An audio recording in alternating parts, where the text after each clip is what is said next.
This channel does not promote any violent, harmful, or illegal activities. All content provided by this channel is meant for an educational purpose only. দলের কথা বলি, মানে রাজ্য স্তরে তাদের প্রতিদ্বন্দ্বিতা তো চলছে, কিন্তু মুর্শিদাবাদে কি কোথাও দুজনে এক হচ্ছে?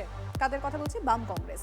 কারণ মুর্শিদাবাদের কথা কেন বলছি, কেন তাদের এই বন্ধুত্ব বাড়ছে সেখানে এটা মনে করা হচ্ছে। নিচু তলার যারা কর্মীরা রয়েছে তারা নাকি জোট চান, বলছেন বাম কংগ্রেস জেলা নেতৃত্ব। কংগ্রেস হাইকমান্ডের নির্দেশের উল্টো ছবি কি দেখা যাবে মুর্শিদাবাদে? তবে বাম কংগ্রেসকে গুরুত্ব দিতে নারাজ তৃণমূল বিজেপি। নিচুতলার কংগ্রেস কর্মীরাও চাইছে যে এটা একসাথে লড়াই করলে পরেই ভালো হবে। বাম কংগ্রেস একসঙ্গে লোকসভায়, গত বিধানসভায়, গত পঞ্চায়েতে একসঙ্গে লড়াই করে যারা নিচুতলার কর্মী, এই লড়াই তারা অভ্যস্ত হয়ে পড়েছে। অভ্যাসে বাধা জোটের ভবিষ্যৎ। মুর্শিদাবাদে বাম কংগ্রেসের বন্ধুত্বপূর্ণ লড়াই না গোপন আতাত? 2016 বামেদের সঙ্গে কংগ্রেসের জোট। 2019 সালে লোকসভা ভোটে বহরমপুর, মালদা দক্ষিণ বাদে বাকি 40টি আসনে বাম কংগ্রেসের জোট হয়নি। 2021 সালের বিধানসভা ভোটে ফের বাম কংগ্রেস সমঝোতা। 2024 সালের লোকসভা ভোটে ফের কংগ্রেসের সঙ্গে জোট বাঁধে বামেরা। এবারে 26-এর বিধানসভা ভোটে একাই 294 আসনে লড়তে চলেছে কংগ্রেস। পশ্চিমবাংলার রাজনৈতিক প্রেক্ষাপটে কংগ্রেস 294টা বিধানসভায় একক শক্তিতে হাত প্রতীক নিয়ে লড়াই করবে।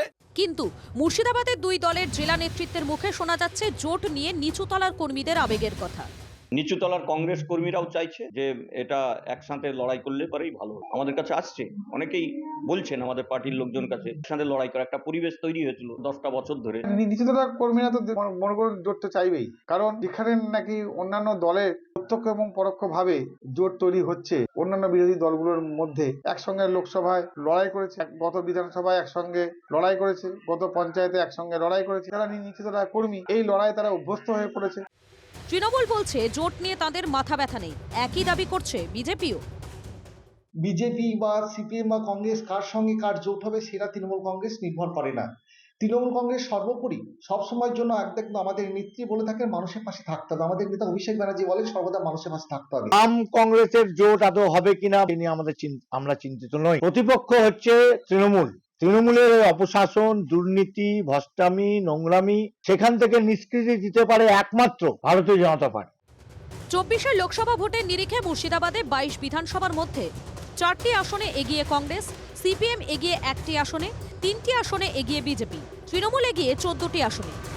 তাহলে কি বিধানসভা ভোটে রাজ্য স্তরে দুপক্ষ আলাদা আলাদা লড়লেও উল্টো পথে হাঁটবে মুর্শিদাবাদে কংগ্রেস আর বামেদের নিচুতলার কর্মীরা? কৌশিক ঘোষের রিপোর্ট, TV9 বাংলা।